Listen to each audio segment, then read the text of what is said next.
तो भजन गाने के लिए कोई तैयार रहे।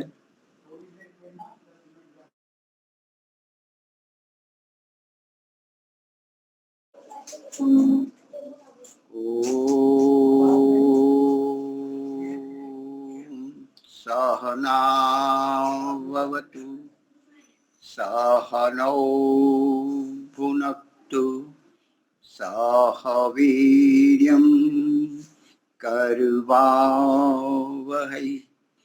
तेजस्विनावधीतमस्तु मा विद्विषावहै। शांति शांति शांति। सबको सादर नमस्ते जी। वैदिक प्रज्ञा व्याख्यान माला में आप सभी का स्वागत है। भजन के लिए कौन कोई गाना चाहते हो? दो भजन लेंगे। एक भजन के लिए नीलम कातरिया, आप लीजिए नीलम जी। सभी को सादर नमस्ते जी। ओम विश्वानि देव सवितर दुरितानि परासवा यद्भद्रं तन्न आसुवा। बनकर सूरज चांद जगत में चमक रहे दो प्यारे नाम, एक योगेश्वर कृष्ण दूसरे मर्यादा पुरुषोत्तम राम।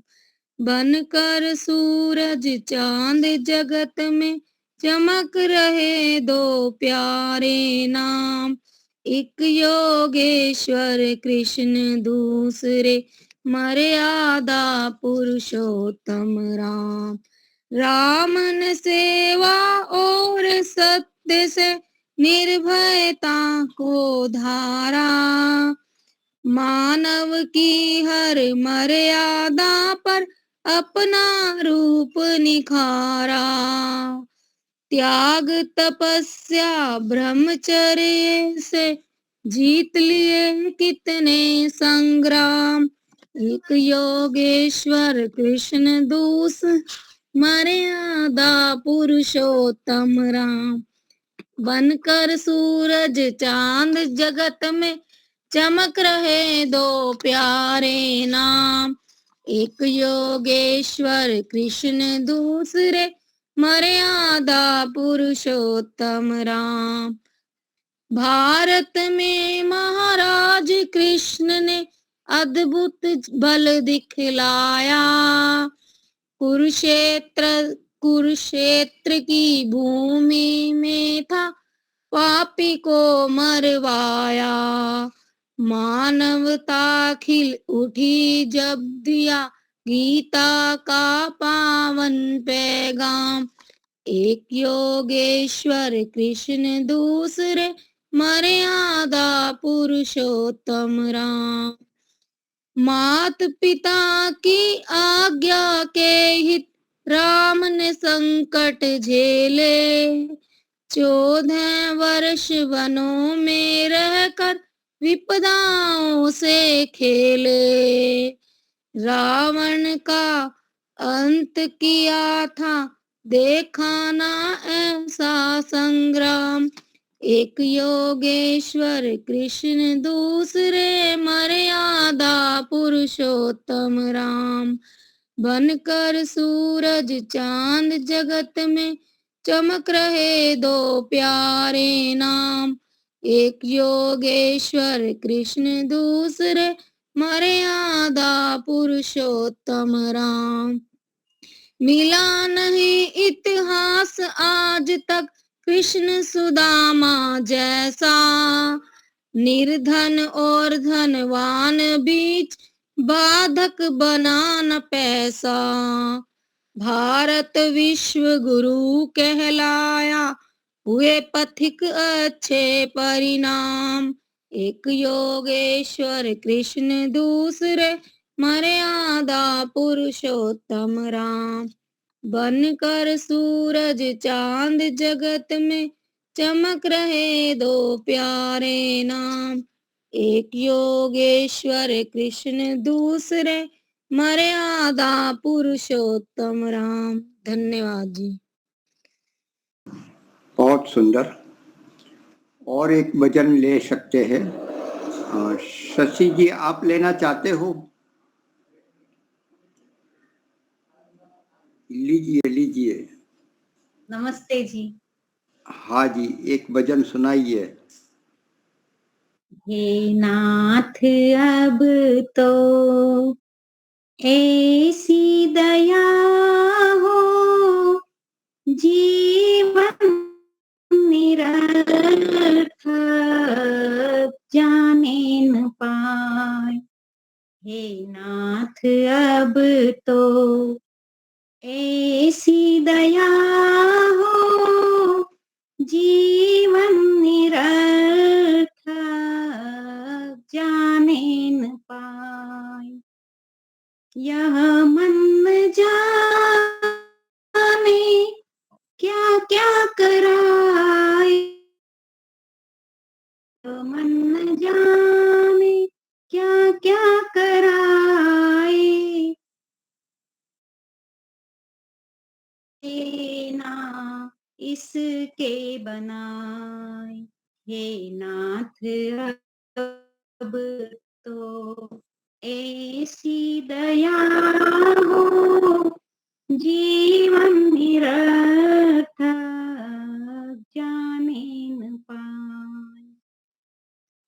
ऐसा जगा दो फिर सो न जाऊं, ऐसा जगा दो फिर सो न जाऊं, अपने को निष्काम प्रेमी बनाऊं, तुमको ही चाहूं,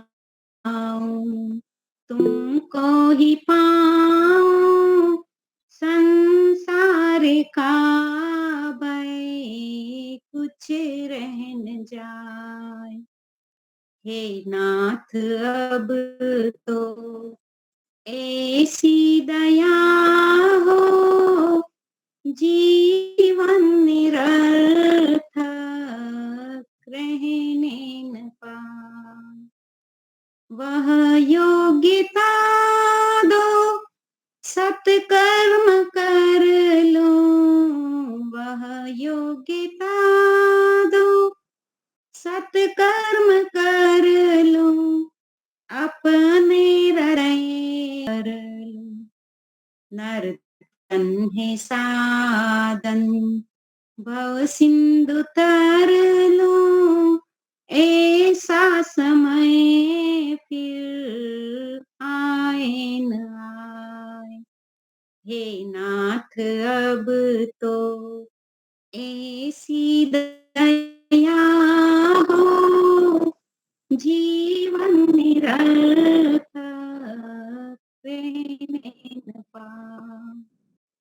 संसार में ही आसक्त रह कर दिन रात अपने मतलब की कह कर, सुख के लिए लाखों दुख है कमाए, ये दिन अभी तक यूं ही बिताए। हे नाथ अब तो ऐसी दया हो, जीवन निरर्थक जाने न पाए। धन्यवाद। बहुत बढ़िया। यदि आचार्य जुड़ गए हो, ओम ओम नमस्ते सभी को। हाँ जी, हाँ, प्रारंभ करिए। ओम आचार्य जी। जी नमस्ते। नमस्ते आचार्य जी। आचार्य रमेश दर्शनाचार्य जी जुड़ गए हैं, तो मैं उनको निमंत्रित करता हूँ अपना वक्तव्य प्रारंभ करें। आचार्य। एक मिनट।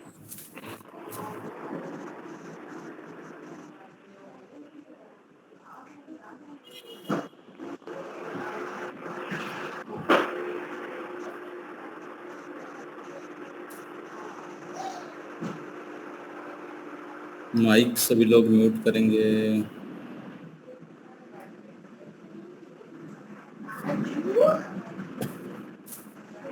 नीलमबेन जी,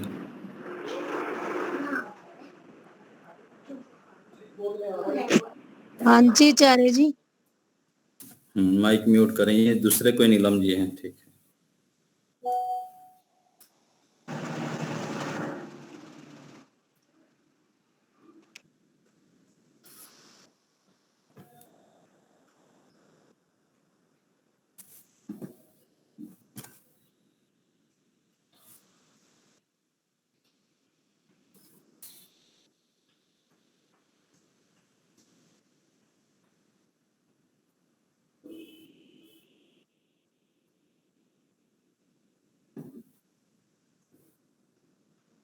ओम यो भूतं च भव्यं च सर्वं यस्याधितिष्ठति स्वर्यस्य च केवलं तस्मै ज्येष्ठाय ब्रह्मणे नमः। ओम शांति शांति शांति।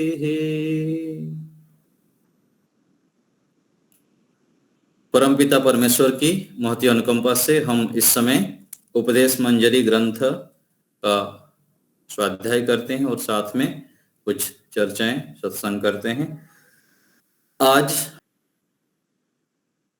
मनुष्य के सामने जो जो स्थितियां होती है, जो जो लक्ष्य होता है, उसके आधार पर उसकी गतिविधियां, उसकी प्रवृत्ति होती है। जो जो उसके सामने दिखाया जाता है वो उसको श्रेष्ठ मान लेता है, चाहे वो छोटा हो चाहे बड़ा हो, उसको प्राप्त करने के लिए उद्यत होता है।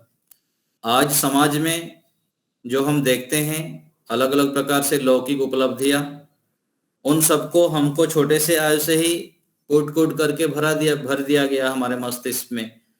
इसीलिए आजकल के युवाएं और जो भी सामान्य मनुष्य है उस दिशा में गति करना चाहते हैं और उसी को ही प्राप्त करना चाहते हैं। जो ऋषि चाहते हैं हमसे, ईश्वर चाहते हैं, जिससे मनुष्य जीवन का कृतकृत्यता होती, धन्य होता है मनुष्य जीवन, उस चीजों को ना हमको बार बार पढ़ाया जाता है, सिखाया जाता है अथवा हम जान पाते हैं। ना जान पाने के कारण उस ओर प्रवृत्ति हमारी कम होती, बहुत न्यून मात्रा में हम उसको समझ पाते हैं, जान पाते हैं और उसको प्राप्त करने के लिए प्रयत्नशील होते हैं। तो वास्तविक जो उपलब्धि है, मनुष्य जीवन का लक्ष्य क्या है, वेदों में क्या बताया गया, ईश्वर क्या चाहते हैं हमसे। ईश्वर ऐसे चाहते हैं कि आज जैसे हम सोचते हैं कि डॉक्टर बन जाना, इंजीनियर बन जाना, ये बन जाना, प्रोफेसर बन जाना, अलग अलग प्रकार से जो भी लौकिक उपलब्धियां, वो अपने आप पर ठीक है, लेकिन वही सर्वोपरि नहीं है।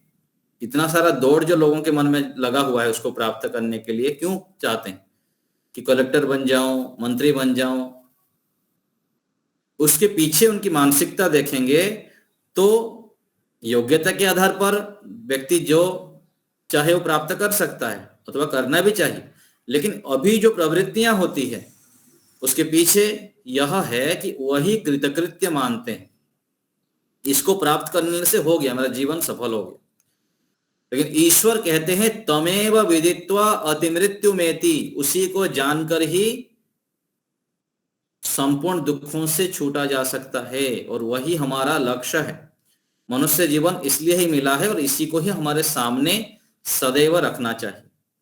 तो ऋतंभरा प्रज्ञा के बिना व्यक्ति सत्य को स्वीकार नहीं कर पाता है, सत्य की ओर प्रवृत्त नहीं हो पाता है और बार बार वह असत्य को ग्रहण करता है, असत्य की दिशा में ही गतिशील होता रहता है।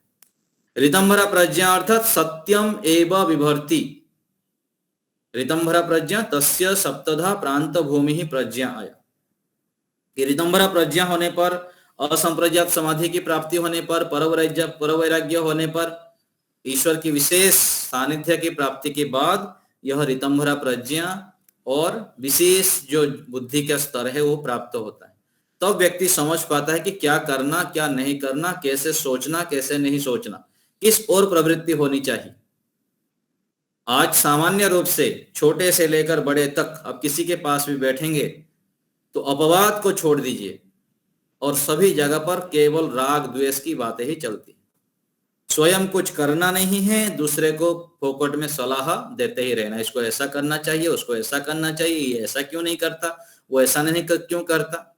और स्वयं को यदि कह दिया जाए भाई आप ठीक है, आप प्रधानमंत्री की सीट पर बैठा देते हैं आपको, चलिए आपको बिठा देते हैं मुख्यमंत्री के पद पर, आपको बिठा देते हैं संस्था के मुख्य स्थान पर, फिर देखिएगा 2 दिन में ही पसीना छूटने लग जाएगा। इतना सारा भार जब आ जाएगा ना तो 2 दिन में ही हाथ जोड़ देंगे, नहीं नहीं नहीं नहीं चाहिए। तो जो व्यक्ति बैठा है वो अपने सामर्थ्य के हिसाब से कर रहा है। हम जो सलाह देते हैं वो स्थिति को आकलन करिए कि हम क्या कर रहे हैं अपने जीवन में, हम कितना समय का सदुपयोग किए हैं। आज हमारी जितनी आयु हो गया उस आयु के सीमा पे हम जो किए हैं, आज हमारे आयु के सीमा में रहने वाले हजारों लाखों करोड़ों गुना भी काम कर रखे हैं, उनकी तुलना में हम इतना कम हैं।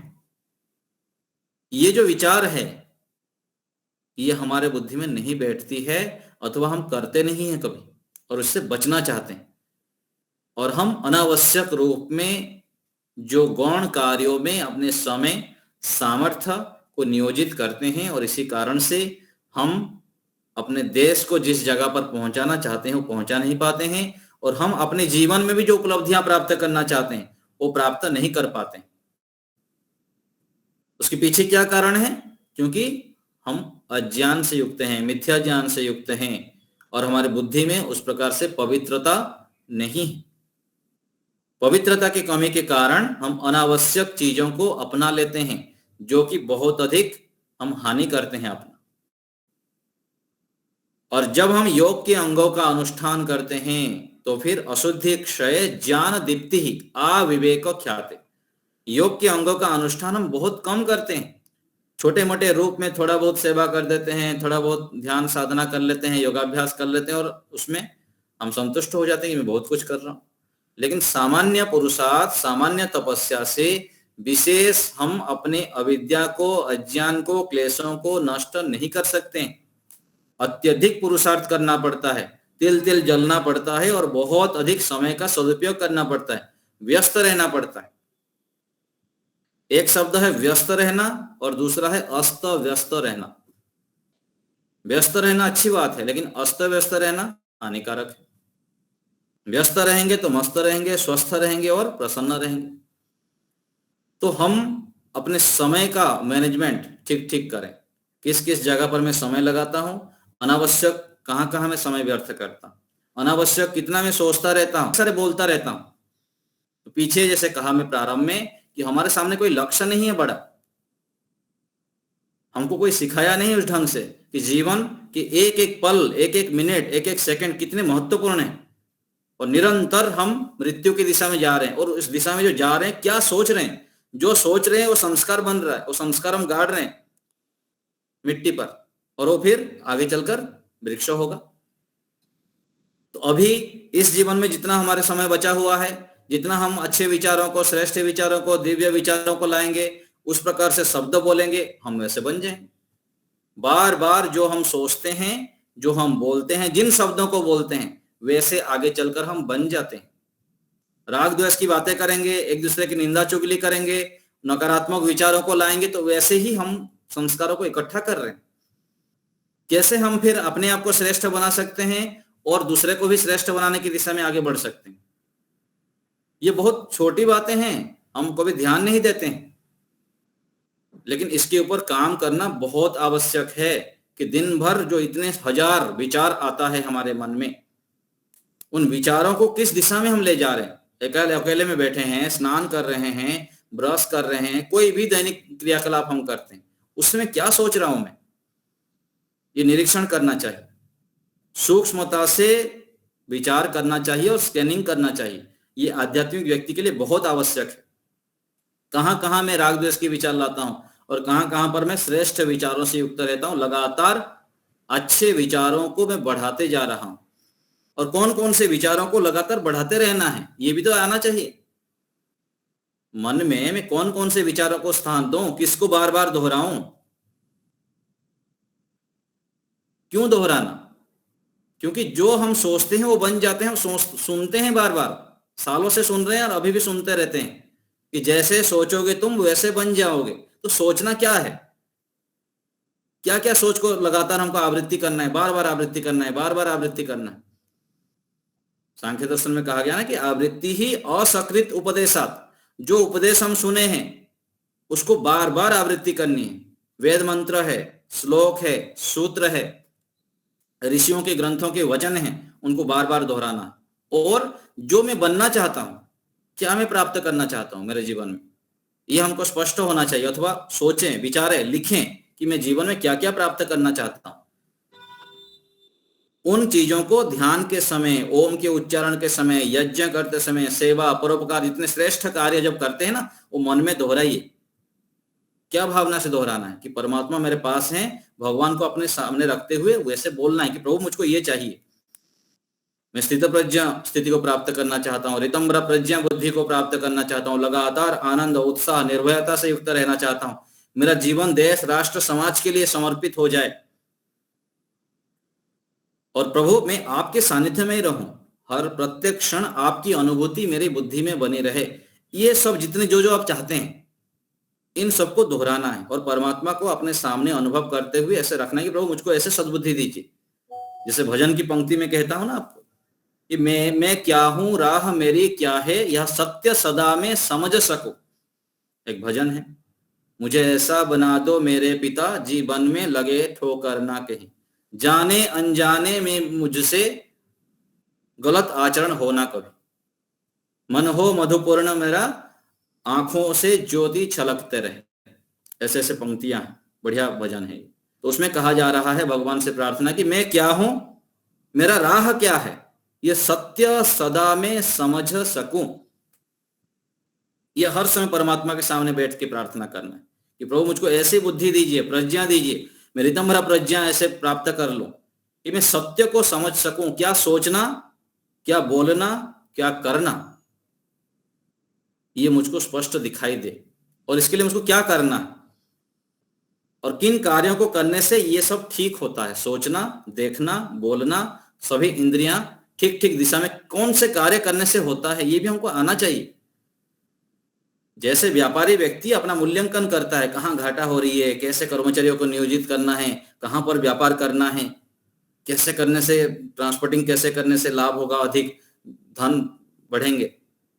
जैसे व्यापारी व्यक्ति करता है सारा हिसाब किताब, ऐसे ही आध्यात्मिक व्यक्ति को एकांत में बैठकर ये निरीक्षण करना होता है कि मैं क्या चाहता हूं, मैं घर क्यों छोड़ा था, अथवा मैं आध्यात्मिक मार्ग पर आया हूं, मुझको वैदिक विद्वान मिले हैं, आर्य समाज मिला है, वेदों के मार्ग पर मैं चल रहा हूं, यज्ञ करता हूं, संध्या करता हूं, लेकिन मैं क्या प्राप्त करने के लिए चाहता हूं, क्या मैं प्राप्त कर पा रहा हूं, नहीं कर पा रहा हूं तो क्यों नहीं कर पा रहा हूं, और क्या क्या करने से ये प्राप्त होता है। यम, नियम, आसन, प्राणायाम, प्रत्याहार, धारणा, फिर ध्यान। ध्यान में यदि मेरी अच्छी स्थिति नहीं हो रही है, ध्यान में मेरी रुचि नहीं हो रही है, ध्यान में अत्यधिक मेरी प्रगति नहीं हो रही, तो इन सब चीजों में कमी है। कहीं ना कहीं अहिंसा, सत्य, अस्तेय, ब्रह्मचर्य की पालना में मेरी कमी है। सोच, संतोष, तप, स्वाध्याय, ईश्वर प्रणिधान, और आगे फिर आसन, प्राणायाम, प्रत्याहार, धारणा, इन सब चीजों को जब हम व्यवस्थित करते हैं, ठीक ठीक समायोजन करते हैं, तो फिर ध्यान में अच्छी स्थिति प्राप्त करते हैं। और आज आप वास्तविक रूप में यदि स्कैनिंग करेंगे, अन्वेषण करेंगे, इन्वेस्टिगेशन बोलते हैं ना, तो पता चलेगा कि बड़े बड़े साधक भी ध्यान में समय नहीं लगाते, जितना लगाना चाहिए नहीं लगाते। क्यों?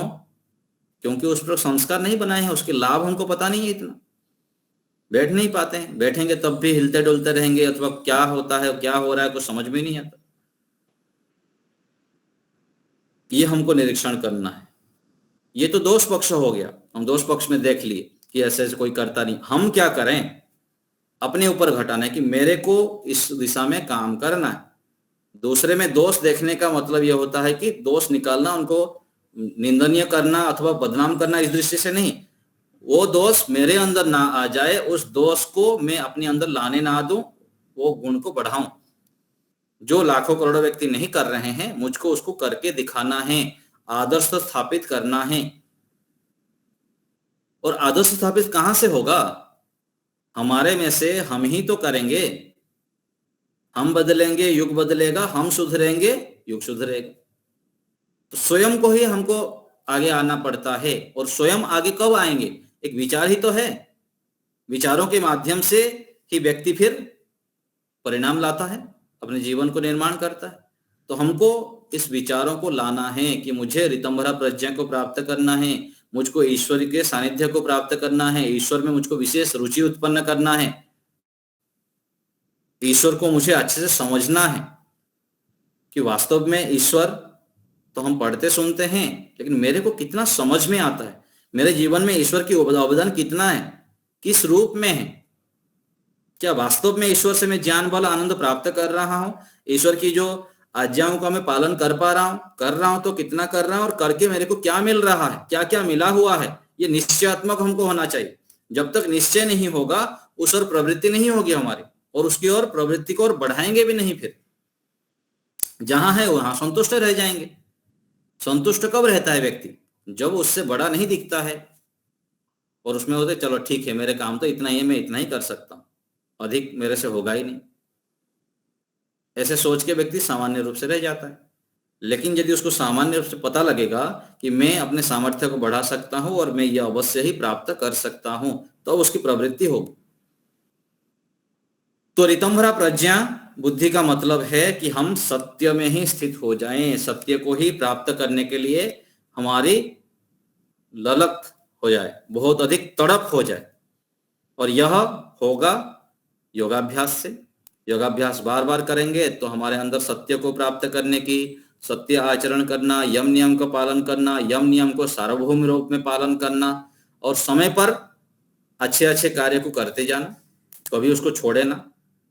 रोज व्यायाम करना, रोज संध्या करना, रोज सेवा करना, रोज परोपकार करना, लगातार पुरुषार्थमय जीवन को बनाना, ये सब ईश्वर की कृपा से हमें प्राप्त होता है।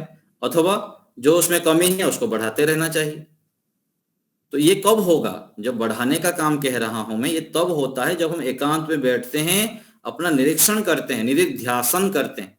निधिध्यासन किए बिना हम अपने व्यवहार को परिवर्तन नहीं कर सकते हैं विशेष रूप से, और साक्षात्कार की स्थिति को प्राप्त नहीं कर सकते हैं। ईश्वर के विषय को लेकर, यम नियम को लेकर, सत्य आचरण और जितने भी श्रेष्ठ व्यवहार की बातें हम जानते हैं, उसको निश्चयात्मक करना पड़ता है। निश्चयात्मक निधिध्यासन में क्या करना होता है? पक्ष और विपक्ष उठाना, कि ईश्वर का दर्शन होता है कि नहीं होता है, ये प्रश्न है। होता है या नहीं होता है? होता है तो क्या उसका परिणाम होता है, और नहीं होता है तो क्यों नहीं होता? प्रमाण लाना है।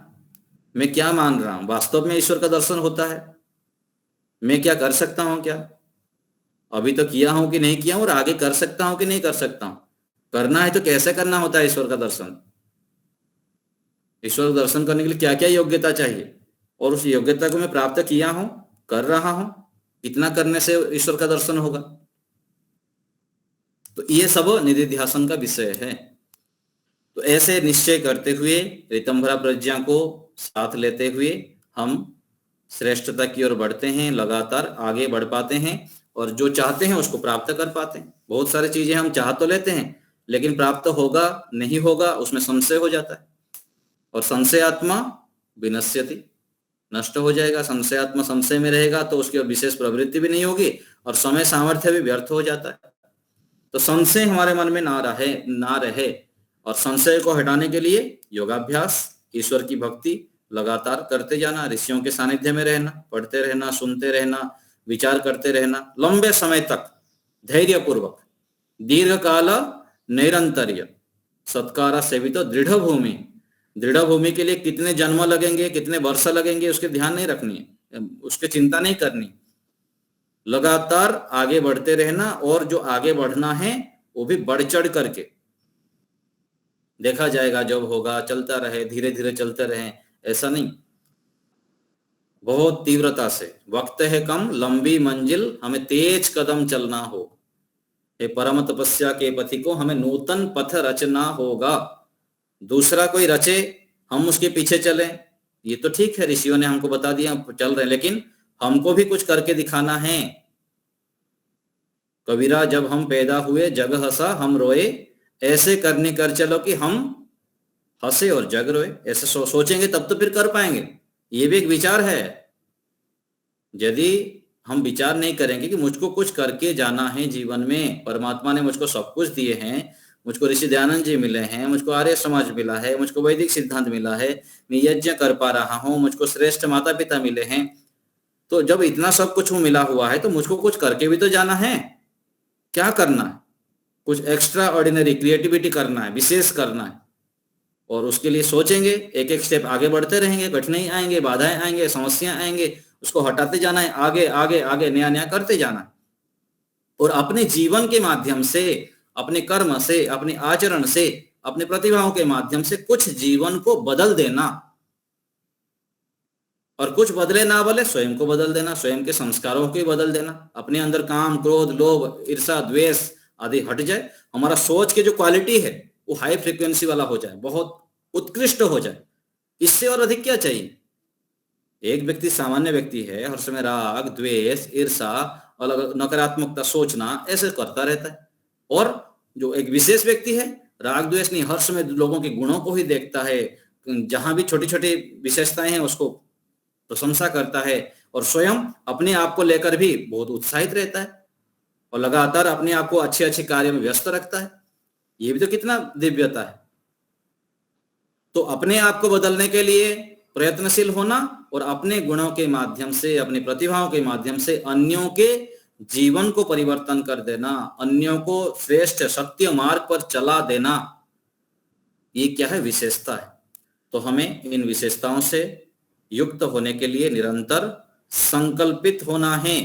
और ये जो सब कहा जा रहा है, ये क्या है कि विचार, इन विचारों को एकांत में बैठकर सोचना है, बार बार सोचना है, लंबे समय तक सोचना है कि मुझको कुछ करके जाना है समाज के लिए, राष्ट्र के लिए, विश्व के लिए।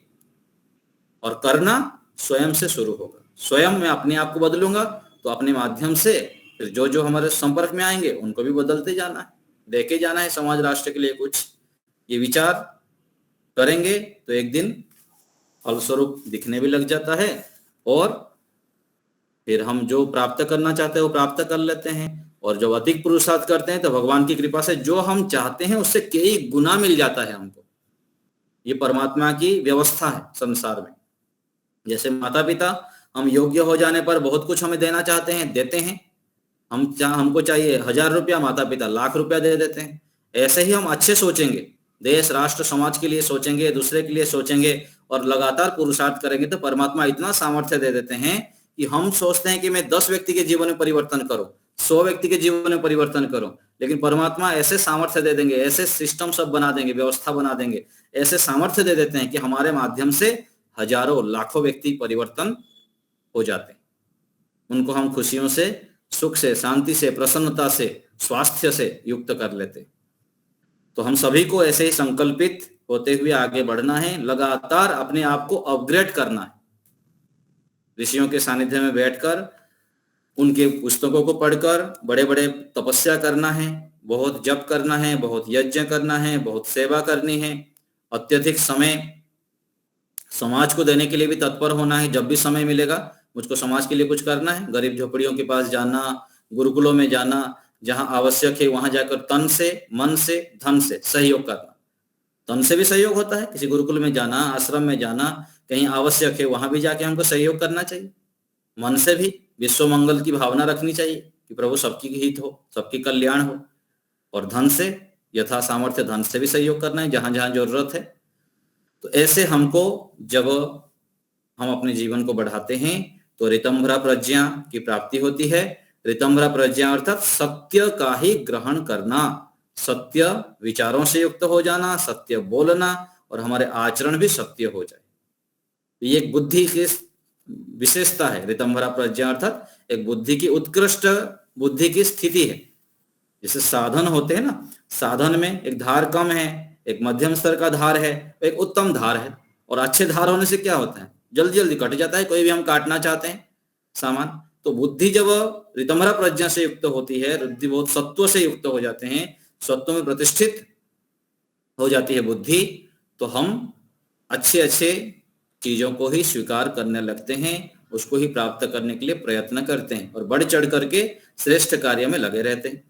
तो हम सभी को ऋतंभरा प्रज्ञा से युक्त होने के लिए तत्पर होना है, मेहनत करना है। उपदेश मंजरी पुस्तक 12 उपदेश, 12वां उपदेश है इतिहास विषयक। तो जिनके पास पुस्तक है देख सकते हैं, नहीं तो सुनिए। पूर्व व्याख्यानों से आर्य लोगों का इतिहास का वर्णन चल रहा है। चित्रांगद और विचित्र वीर्य तक पहुंचाया गया था। ये सब राजा हुए हैं, अलग अलग प्रकार से उनके नामकरण है। प्राचीन आर्य लोग पूर्ण युवावस्था पर्यंत ब्रह्मचर्य धारण करते थे। बात जानता था, क्योंकि आर्य इतिहासों में प्रायः स्वयं का ही वर्णन आता है। विधवा विवाह का प्रचार केवल शूद्रों में था। द्विजों अर्थात ब्राह्मण, क्षत्रिय, वैश्यों में नियोग का प्रचार था। विधवा विवाह से जो लोग विरोध करते हैं, उनकी पुष्टि करके विधवा विवाह का खंडन करने की मेरी इच्छा नहीं है। पर यह अवश्य कहूंगा कि ईश्वर के समीप स्त्री पुरुष दोनों बराबर हैं, क्योंकि वह न्यायकारी है, उसमें पक्षपात का लेस नहीं। जब स्त्री पुरुष दोनों बराबर हैं, क्योंकि वह न्यायकारी है, उसमें पक्षपात का लेस नहीं। जब पुरुषों को पुनर्विवाह करने की आज्ञा दी जावे, तो स्त्रियों को दूसरे विवाह से क्यों रोका जावे? तो प्राचीन आर्य लोग ज्ञानी, विचारशील और न्यायी होते थे। आजकल उनकी संतान अनार्य हो गई है। पुरुष अपनी इच्छा अनुसार जितनी चाहे उतनी स्त्रियां कर सकता है। देश, काल, पात्र और शास्त्र का कोई बंधन नहीं रहा। क्या यह अन्याय नहीं? क्या यह अधर्म नहीं? तो यह बहुत सारे बीच बीच में स्वामी जी के समय में ये रहा, पाखंड चला। स्त्रियों को विधवा होने के जो है, पति मर गए अथवा कोई स्थितियां हो गई तो विवाह की नहीं था, तो ये ठीक नहीं। प्राचीन आर्य लोगों में गार्गी, मैत्री आदि कैसे कैसे विदुषी स्त्रियां हो गई। ये तो छोड़िए, आज हम ये पढ़ रहे हैं, आजकल देखिए ना कैसे कैसे कथाकार हैं जो गायत्री मंत्र मना करते हैं जप करने के लिए, यज्ञ में बैठने के लिए मना करते हैं। आज इतने टेक्नोलॉजी हो गया, इतने बुद्धि का सब, फिर भी आजकल के तथाकथित जो पंडित कथाकार आदि है ना, गायत्री मंत्र जप के लिए मना करते हैं। और भी कितने सारे महिलाओं के लिए नीच सोच है उनके मन में। तो ये सब क्या है? बुद्धि की कवाड़ापन ही है, अज्ञानता है, अज्ञान, घोर अज्ञान है। तो गार्गी, मैत्री आदि कैसी कैसी विदुषी स्त्रियां हुई है। वेदों शास्त्र को सब पढ़े हुए थे, शास्त्रार्थ करते थे। तो सभी को यहाँ कह दिया गया ना कि ईश्वर के दृष्टि से चाहे पुरुष हो चाहे नारी हो, दोनों ही एक बराबर है, कोई पक्षपात नहीं है ईश्वर की दृष्टि से। और ऐसे ही जब व्यक्ति योगी बन जाता है, तत्र को मोह कह शोकः एकत्वम अनुपश्यतः कहा गया। वो फिर सबको समान दृष्टि से देखता है, चाहे दुष्ट व्यक्ति हो चाहे श्रेष्ठ व्यक्ति हो, सबको एक समान देखता है। किसी के प्रति वैर भाव, द्वेष नहीं होता है, किसी के प्रति घृणा की भावना नहीं होती। हम तो यहाँ अज्ञानता के कारण कोई थोड़ा दुष्ट व्यक्ति होगा तो उसको घृणा करते हैं, उसको मान लेते हैं बहुत अधिक, पूरा पशुवत मान लेते हैं। वो भी हानिकारक है। हाँ, जो दुष्टता है उसको दंड देना, उस रूप में मानना ठीक है, लेकिन हमारी जो एक अलग सोच होती है, नीच दिखाने की अथवा घृणित सोच है, वो हानिकारक है। ऐसे सोच होना अज्ञानता का प्रतीक है। आजकल स्त्रियों को विद्या पढ़ाने का अधिकार नहीं, वह शूद्रों के समान है। यदि स्त्रियां पढ़ी लिखी होती तो इन पंडितों की गड़बड़ाहट का खंडन करके एक घड़ी में इनका मुंह बंद कर देती। यदि इस समय हम लोगों में बाल विवाह प्रचलित ना होता तो विधवाओं की संख्या कभी इतनी नहीं होती, और ना इतने गर्भपात और भ्रूण हत्याएं होती, और ना इतनी रोगों की अधिकता होती। ये ऋषि दयानंद जी 1890 के आसपास उनके समय की बात लिख रहे हैं। प्राचीन समय में यदि कोई धनाढ्य पुरुष निसंतान होता तो आर्य सभा की व्यवस्था से उसका दायाद बारिश नियत होता था। विधवा स्त्री होती तो उसको नियोग की या आज्ञा दी जाती थी। प्रायः विधवाएं ब्रह्मचर्य का पालन करती थी। ब्राह्मण, क्षत्रिय और वैश्य वर्णों में प्रायः नियोग से निर्वाह होता था। यहाँ कोई यह प्रश्न करेंगे कि नियोग और पुनर्विवाह में क्या अंतर है? तो पुनर्विवाह अर्थात इसका उत्तर दे रहे हैं। इसका उत्तर यह है कि पुनर्विवाह से स्त्री पुरुष का संबंध जन्म भर के लिए होता है और जो संतान उत्पन्न होती है वे द्वितीय पति की समझी जाती है। मतलब यदि अपने धर्म पत्नी हैं, उनके संतान नहीं हो रही है किसी शरीर की स्थिति के कारण, तो दूसरे स्त्री का नियोग करके थोड़े दिन के लिए वो संतान उत्पन्न करके फिर दे देते थे। इसको नियोग कहा जाता है। तो विपरीत इसके नियोग का संबंध एक या दो संतान उत्पन्न होने तक रहता है। इसके बाद स्त्री पुरुष को परस्पर कुछ भी संबंध नहीं रहता। वे एक या दो संतान पूर्व पति के ही समझे जाते हैं, उसी के नाम चलाते हैं। आर्य लोगों में विधवा विवाह की अपेक्षा नियोग अच्छा है, क्योंकि यदि विधवा विवाह की आज्ञा मिल जावे तो स्त्रियां अपने पतियों को विष देकर मारना आरंभ कर दें, और यदि पहले पति की जायदाद लेकर विधवा स्त्री दूसरा पति कर लेगी तो उसमें और उसके पूर्व पति के संबंधियों में बहुत से बखड़े उठेंगे। जिस विधवा का विवाह होता है वह शूद्रों में गिनी जाती है। तो ये कुछ सामाजिक स्थितियों के कारण मना किए थे। विवाह में परस्पर स्त्री पुरुषों की यह प्रतिज्ञा होती है कि दोनों के मन, चित्त आदि एक होंगे और वे कभी एक दूसरे के विरुद्ध कोई काम नहीं करेंगे। तो विवाह संस्कार में एक मंत्र है, उस मंत्र में यही कहा जाता है कि हम पति पत्नी दोनों प्रतिज्ञा करते हैं कि एक दूसरे के विरुद्ध कर्म नहीं करेंगे, एक दूसरे को छल कपटपूर्ण व्यवहार कभी नहीं करेंगे, कुछ छुपाएंगे नहीं, ये सब प्रतिज्ञा। बचपन में विवाह होने से भला लड़का लड़की इन बातों को क्या जान सकते हैं? उन मंत्रों का अर्थ करके कोई समझता भी नहीं है। तो पंडित लोग कहते हैं केवल मंत्र के सुनने से ही पुण्य हो जाता है, चाहे मंत्र बोलने वाला उसका अर्थ समझे या ना समझे। ब्राह्मण को तो दक्षिणा दे दी कि बस विधान ठीक ठीक हो गया। वाह रे, तुम्हारा सामाजिक प्रबंध अंध परंपरा को देखकर तो मानना पड़ता है कि इससे विधवा विवाह सब प्रकार अच्छा है। तो ऐसे ही हम जब संस्कृत नहीं पढ़ते हैं, गुरुकुल में नहीं पढ़ते हैं, तो जैसे जो बहका दिया वैसे ही हम चलते रहते हैं। कोई भी मंत्र बोल दिया, श्लोक बोल दिया, हम हाँ बोल दिए, वैसे मान के चल पड़ते हैं। तो ये हानिकारक है। यह बात है कि पहले 3 वर्णों में नियोग और शूद्रों में विधवा विवाह प्राचीन आर्य लोगों के विरुद्ध नहीं है।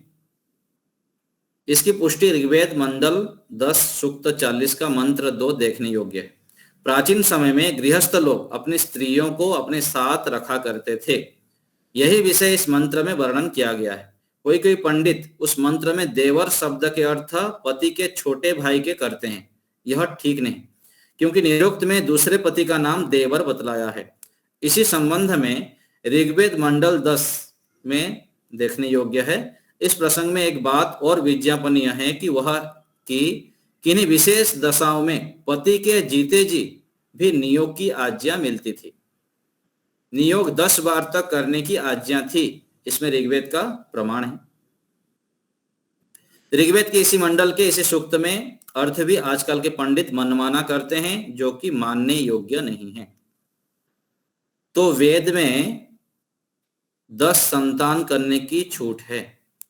अच्छे लोगों के पास जो विद्वान हैं, ज्ञानी हैं, संस्कारी हैं, जो 16 संस्कारों के विधान से, गर्भाधान से लेकर आगे संस्कार करते हैं, उनको 10 संतान करना चाहिए, जो संयमित व्यक्ति है। और दुष्ट व्यक्ति जो हैं, जो असंयमित है, उनके लिए सारे प्रबंधन जो है निषेध है। क्योंकि अच्छे संस्कारी व्यक्ति, धार्मिक व्यक्ति यदि नहीं होंगे, बढ़ चढ़ करके नहीं होंगे, तो फिर समाज में दुष्टता फैलेगी। नहीं तो आज देखिए, जो दुष्ट व्यक्ति हैं, पापाचारी व्यक्ति हैं, विधर्मी व्यक्ति हैं, उन लोग 20-20, 30-30 बच्चों के साथ फोटो उठा के भेजते हैं। पापी दुष्ट लोग फिर बढ़ेंगे। और यहाँ पर हम 2, हमारा 2 करते हैं, 2 भी नहीं करते हैं। गुजरात आदि में तो 1 ही करते हैं, अधिकांश देखा जाता है कई बार। तो जो संपन्न है, देखिए संपन्नता, खान पान जिनकी ठीक है, जो धार्मिक हैं, जिनकी संस्कार अच्छे हैं, उन लोग को 2, 3, 4 करना चाहिए। क्यों नहीं करना? उसमें भी अपने पास 1 रखिए दो यदि करते हैं तो दूसरे को समाज राष्ट्र के लिए या तो सन्यासी बनाइए अथवा सैनिक में भेजिए। तो अच्छे यदि संस्कार पूर्वक संतान उत्पत्ति करते हैं तो 10 संतान तक हानि नहीं है, ये वेद की आज्ञा है। जो हम निषेध करते हैं 2 संतान रहना, जनसंख्या नियंत्रण की बात जो करते हैं, ये दुष्टों के लिए है। यदि ये नियम नहीं बनाएंगे तो दुष्ट लोग फिर अपनी दुष्टता को छोड़ेंगे नहीं, उन लोग ऐसे ही गलत काम करते रहेंगे, फिर समाज के लिए हानिकारक होगा। तो ये दोनों का हमको संतुलन बनाना चाहिए। महाभारत में लिखा है कि व्यास जी ने विचित्र वीर्य की दोनों विधवा स्त्रियों से नियोग किया था। मनु जी ने भी नियोग की आज्ञा दी है। प्राचीन आर्य लोगों में पति के जीते जी भी नियोग होता था। उसकी पुष्टि में महाभारत में लिखे हुए बहुत से उदाहरण दिए जाते हैं। व्यास जी बड़े पंडित और धर्मात्मा थे। उन्होंने चित्रांगद विचित्र वीर्य की स्त्रियों से नियोग किया और इनमें से एक गर्भ से धृतराष्ट्र और दूसरी की कुक्षी से पांडु उत्पन्न हुए। और यह पहले ही वर्णन हो चुका है कि पांडु की विद्यमानता में ही उनकी स्त्री ने दूसरे पुरुषों के साथ नियोग किया था। इस प्रकार नियोग का इस समय प्रचार था।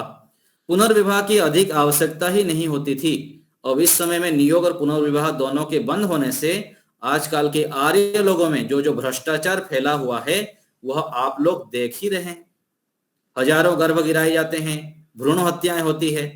एक गर्भ गिराने से एक ब्रह्म हत्या का पाप होता है। सोचो कि इस देश में कितनी ब्रह्म हत्याएं प्रतिदिन होती हैं, क्या कोई उनकी गणना कर सकता है? इन सब पापों का बोझ हमारे सिर पर है, हमारे समाज के सिर पर है। इतने सारे अन्याय आचरण कर रहे हैं तो फिर संसार में बिगड़ा पड़ क्यों हो रहा है, सब अस्त व्यस्त क्यों हो रहा है? क्योंकि अज्ञानता के कारण, वेद विद्या को ना पढ़ने के कारण ये सब स्थितियां हैं। देखो, प्राचीन सामाजिक प्रबंध के बिगड़ने से हमारे देश की दुर्दशा हो रही है। वेद मार्ग को एक तरफ ढकेलकर पुष्टि मार्ग चमक रहा है। महंतों और साधुओं के राजसी ठाठ लगे हुए हैं। देवालयों, मठों और मंदिरों में पाप की भरमार हो रही है। ये कब कह रहे हैं ऋषि दयानंद जी? जब उनके समय में यह हो रहा था। बड़े बड़े गद्दी, बड़े बड़े सब कितने सारे देखिए, धृष्टता, पाप, अत्याचार, व्यभिचार आदि ये बढ़ने के कारण सब अव्यवस्था हो रही है। देवालय, मठों और मंदिरों में पाप की भरमार हो रही है। ना जाने कितने गर्भ गिराए जाते होंगे। यह पाप, दुराचार और अनर्थ का समय बन रहा है। जब तक स्वार्थी और लंपट लोग लोकाचार की लीक बनते रहेंगे और साधारण लोग अंध परंपरा से उस पर चलते रहेंगे, तब तक देश का कल्याण नहीं हो सकता। तो आज देखिए अंध परंपरा चल रहा है ना। एक आता है ना सांख्य दर्शन में सूत्र, उपदेश उपदेष्ट्री आता है कि जब तक श्रेष्ठ उपदेश करने वाले और उपदेश सुनने वाले नहीं होंगे तो वहां पर अंध परंपरा चलता जाएगा। मंदिरों में लोग जाते रहेंगे और अलग अलग प्रकार से देखिए कितनी सारी भ्रांतियां हैं। प्राण प्रतिष्ठा करना, फिर उसी प्रकार से भटकते रहना, ये अंध परंपरा ही तो है। मेरे पिताजी करते थे, माताजी करती थी और दादा दादी हमारे पीढ़ियों से चले आ रहा है बोल के वो भी उसको ढोता ही रहता है। बुद्धि नहीं लगाता है कि परमात्मा इतनी श्रेष्ठ बुद्धि दी है कि सच क्या है, असत्य क्या है, क्या कर रहा हूं मैं, समझ में ही नहीं आता। ये क्या है? जड़ बुद्धि। जड़ को पूजा करते करते जड़ बुद्धि हो जाती है। और विशेष जब योग का अभ्यास नहीं करते हैं, धर्म आचरण नहीं करते हैं, श्रेष्ठ आचरण नहीं होने से हम सत्य को समझ नहीं पाते, सत्य की ओर विशेष रूप से बढ़ नहीं पाते। तो सत्य कब समझ में आता है, कब हम सत्य आचरण में विशेष प्रगति करते हैं? जब हमारा धर्म आचरण हो, पवित्र आचरण हो, हम जितेंद्रिय बनते हैं, इंद्रियों को संयमित करते हैं, तो हम सत्य की दिशा में बढ़ चढ़ करके बढ़ने लगते हैं। फिर इतना हमको आत्मबल मिल जाता है, बहुत अधिक शक्ति मिलती है, बल मिलता है। तो आगे धर्म के विषय में लोग परंपरा की बड़ी प्रतिष्ठा करते हैं, परंतु क्या सांसारिक विषय में भी ऐसा ही है? क्या यदि बाप दरिद्र हो तो परंपरा के अभिमान से बेटा भी दरिद्र होगा? लोग बोलते हैं ना कि हमारी परंपरा है, हमारे पीढ़ी में तो ये चलती ही आ रहा है। तो पीढ़ी में जो बोल रहे हो, तो पिताजी जब दरिद्र थे तुम भी दरिद्र रहो, तुम क्यों धनवान बन रहे हो? वो तो नहीं बोलते हो। क्या यदि बाप दरिद्र हो तो परंपरा अभिमान से बेटा भी दरिद्र होगा? यदि बाप अंधा हो तो क्या बेटा को भी परंपरा की आंख फोड़ लेनी चाहिए? तो वेद बाह्य रीतियों को हमें परंपरा की पदवी कभी नहीं देनी चाहिए।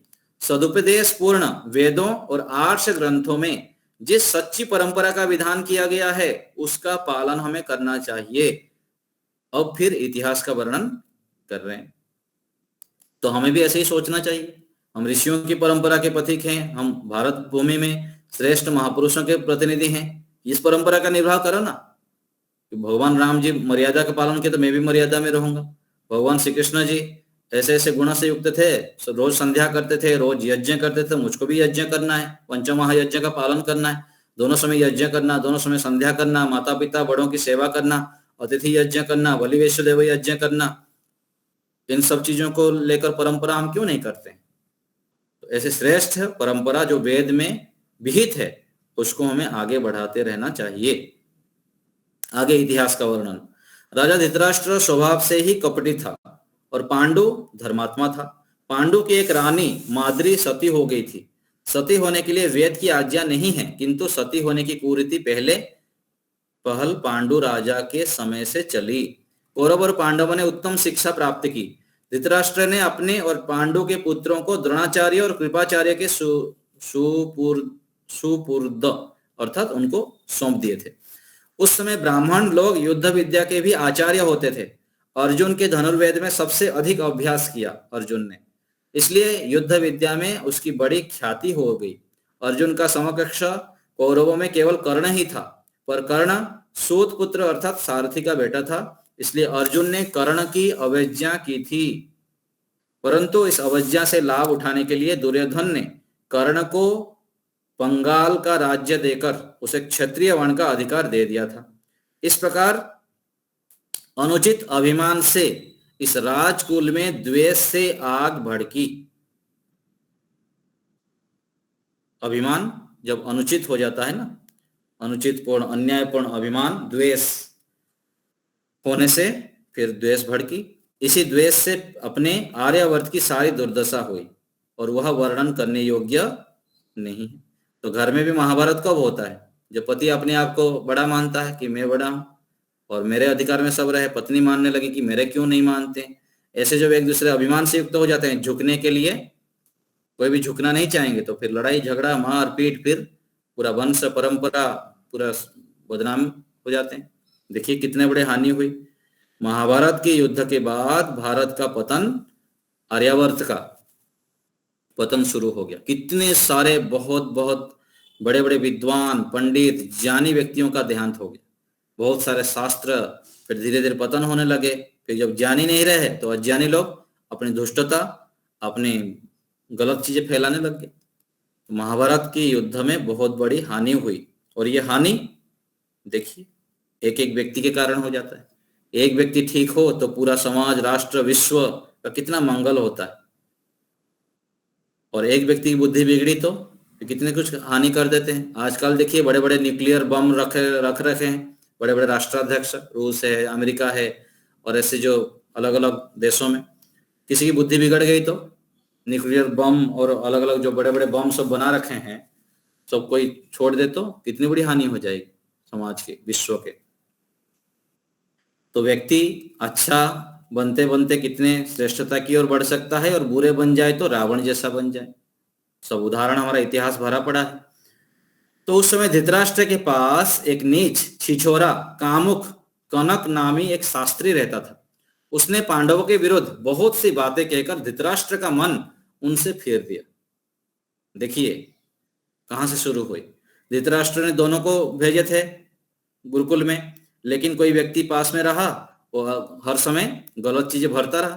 तो हमारे आसपास जो रहते हैं ना, साथी मित्र, जो भी हम जिनसे मिलते हैं, बहुत बच के रहना है, सावधानी से रहना है। नहीं तो मित्रता के नाम पर, साथी के नाम पर कुछ कुछ वायरस हमारे अंदर भर देंगे, जो जिसको आप अच्छे मानते हैं उसको गलत कर देंगे। तो मैं जहां रहता हूं तो कोई व्यक्ति हमारे पास है, तो उनसे जो बातचीत चली, तो कोई एक अच्छे सन्यासी हैं, अच्छे व्यक्ति हैं, उनके विरुद्ध में उनके मन में कोई वायरस भर दिया। तो मैं फिर उनको बताया कि आप ऐसे क्यों मानते हैं, कि ऐसा तो है ही नहीं। तो कितने अच्छे अच्छे लोगों के विषय में, अच्छे जो है पुस्तकों के विषय में ले लीजिए, कोई भी आप ले सकते हैं, किसी के विरुद्ध में हमको कोई भी भड़का सकता है। यदि हम सावधान नहीं रहेंगे, सतर्क नहीं रहेंगे, मित्र साथी और सहयोगी आसपास में रहने वाले व्यक्ति यदि ठीक ठाक नहीं मिले ना, हमको दिशा च्युत करा सकते हैं। इसलिए बहुत सावधान रहने, जहां भी जिससे मिलते हैं, जिसके पास रहते हैं, क्या लेना क्या ग्रहण करना, सारी बातें उनकी नहीं स्वीकार करनी है। जितनी अच्छी हैं उसको स्वीकार करनी है, और जो बार बार वो गलत चीजें बता रहे हैं, गलत चीजें हमारे दिमाग भर रहे हैं, तो ऐसे व्यक्ति से दूर रहना है, कोसों दूर रहना है, नहीं तो हमारे दिमाग को बिगाड़ देंगे। अनावश्यक रूप में हम हानिकारक विचारों का संग्रह कर लेंगे। तो एक शास्त्री ने धृतराष्ट्र के मन में भर दिए पांडवों के विरुद्ध में बहुत सारी बातें। फिर इसी दुष्ट शास्त्री की सलाह से पांडवों को भस्म करने के लिए एक लाख का घर बनाया गया। राज्यसभा का प्रबंध तो पहले ही बिगड़ चुका था, उस पर शकुनी, दुशासन, दुर्योधन और कनक शास्त्री की चांडाल चकोड़ी जम गई। इस चांडाल चकोड़ी की कारतूस से राज्य की जैसी दुर्दशा हुई और उसका जैसा भयानक परिणाम हुआ, उसका सविस्तार वृत्तांत महाभारत में विद्यमान है। विदुर को दुर्योधन की चांडाल चकोड़ी के मंसूबे मालूम थे। किसको? विदुर जी को। लाख के घर का भेद विदुर जी ने युधिष्ठिर जी को बर्बर देश की भाषा में बतला दिया था। वो भाषा धर्मराज युधिष्ठिर को आती थी, जिसके कारण पांडव लाख के घर में जलने से बच गए थे। देखो, विदुर, युधिष्ठिर, भीष्म आदि को बहुत सी भाषाओं के इन लोग जानने वाले थे। वे पश्चिम की बहुत सी भाषाओं को बोल सकते थे। आजकल की शास्त्री महाराजों से यदि कहो कि यावनी म्लेच्छ भाषा सीखने में कोई दोष नहीं है, तो वे कहने लगते हैं कि दोष है। तो हमको भी अनेक भाषाएं आनी चाहिए, भारतीय अलग अलग प्रांत की भाषा, अंग्रेजी भाषा और अनेक भाषाएं आनी चाहिए। क्या दिक्कत है? अपनी भाषा भी जाने, संस्कृत भी जाने, अपनी मातृभाषा भी जाने, और साथ साथ जितनी भाषाएं सीखेंगे उतनी बुद्धि की सामर्थ्य बढ़ती है और बहुत अधिक हम स्मार्ट बनते हैं अथवा बुद्धिमान बनते हैं। तो अलग अलग भाषाएं हमको आनी चाहिए। उनको आता था, इसलिए वो सब बहुत लाभ लिए उससे। तो यदि यहां पर पंडित लोग क्या कहते हैं, एक उदाहरण दिए हैं, यदि प्राण, यहां तक रखना पड़ेगा, हमारा समय हो रहा है, इसको हम आगे लेते हैं अगले पाठ में। तो इस रूप में हमको महाभारत आदि की जानकारी भी होनी चाहिए। उन लोग जैसे जैसे गलतियां किए, हमको उस गलतियों को नहीं करना है। और जो श्रेष्ठ लोग थे, विदुर जी हैं, युधिष्ठिर जी हैं और जितने भी श्री कृष्ण जी हैं, इन सब से हमको सीखना है। जो उनके अंदर श्रेष्ठ गुण थे, उन गुणों को हमको धारण करते हुए आगे बढ़ना है। तो महाजनो येन गतः स्वपंथः, जितने भी ऋषि मुनि हुए हैं, महापुरुष हुए हैं, उनको ही हम आदर्श माने, उनके जीवनी को पढ़ें, उन जीवनियों में से जो श्रेष्ठ बातें हैं उनको बार बार दोहराएं, और हमको शीघ्रता से उन सब गुणों को धारण करने के लिए प्रयत्न करना चाहिए। पहले मन में संकल्प करेंगे तो हो जाएगा। मन में बीज गाड़ना है कि मैं कर सकता हूं। कोई भी ऐसे गुण नहीं है, कोई भी ऐसे श्रेष्ठ चीज नहीं है जिसको मैं प्राप्त नहीं कर सकता, नहीं कर सकती। तो ऐसे अच्छे अच्छे गुणों को हमको संकल्पित करके मन में लाना है, नोट बनाना है। अच्छे अच्छे जो जो हम प्राप्त करना चाहते हैं उसको लिखें कि मैं क्या क्या प्राप्त करना चाहता हूँ, क्या मेरी अंतिम इच्छा है, क्या किस रूप में मैं अपने जीवन को गढ़ना चाहता हूँ, यह हमें आना चाहिए। यदि नहीं है, फिर लगातार हम ऋषियों के सानिध्य में रहेंगे, शास्त्रों को पढ़ेंगे, तो धीरे धीरे समझ में आ जाएगा कि जीवन का उद्देश्य क्या है, क्या करने से वास्तविक सफलता मिलती है, और किन किन चीजों में हमको अपने समय सामर्थ्य को लगाना चाहिए। ऋषि दयानंद जी लिखते हैं ना एक जगह पर कि अपने तन मन धन को कहाँ लगाएं, तो कह रहे हैं कि विद्या अभ्यास में। पहला काम विद्या का अभ्यास, दूसरा है अनाथों का पालन करना, और तीसरा अपने संबंधियों की रक्षा करना। तो विद्याभ्यासम में अधिक से अधिक समय लगाएं। जितना भी समय होगा अच्छे अच्छे ग्रंथों को पढ़ें, अच्छे विद्वानों को सुने, नोट बनाएं और उसकी आवृत्ति करें, मंत्रों को याद करें, श्लोक याद करें, सूत्रों को याद करें। अच्छी चीजों को याद करेंगे, बार बार याद करेंगे तो मन मस्तिष्क में वही चीज चलेगा।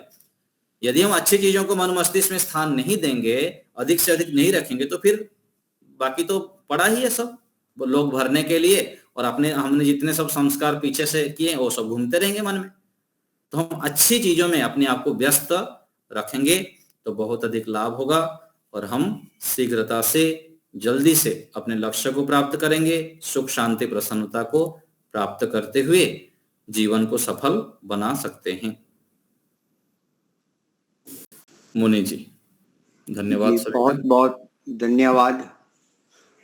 हमें सफल होना हो, सार्थक करना हो अपने जीवन को, तो हमें भक्ति में मन लगाए और परोपकार में तन लगाए, ज्ञान का संपादन करते रहे, तो हम अच्छे कार्यों में सदा व्यस्त बने रहे तो हमारा जीवन सफल होगा। आपने इतिहास के माध्यम से उपदेश मंजरी की आगे बढ़ाया और जो ऋतुम्बरा है उनके विषय में भी कहा, रुत को भरने वाली, सत्य को धारण करने वाली बुद्धि, योग्यता वो ऋतुम्बरा है। तो वो भी आपने बड़ी अच्छी तरह से समझाया। खूब खूब आपका धन्यवाद।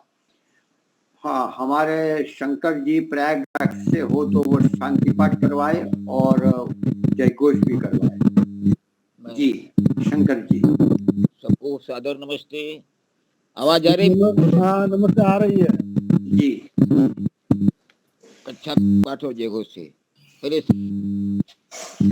ओम ध्याओ शांति अंतरिक्ष शांति पृथ्वी शांति आपः शांति सदयः शांतिर्वनस्पतयः शांति विश्वे देवा शांतिर्ब्रह्म शांति सर्वं शांति शांति शांति शांति। ओम शांति शांति। जो बोले सो अभय। सत्य सनातन वैदिक धर्म की जय हो। मर्यादा पुरुषोत्तम भगवान राम की जय हो।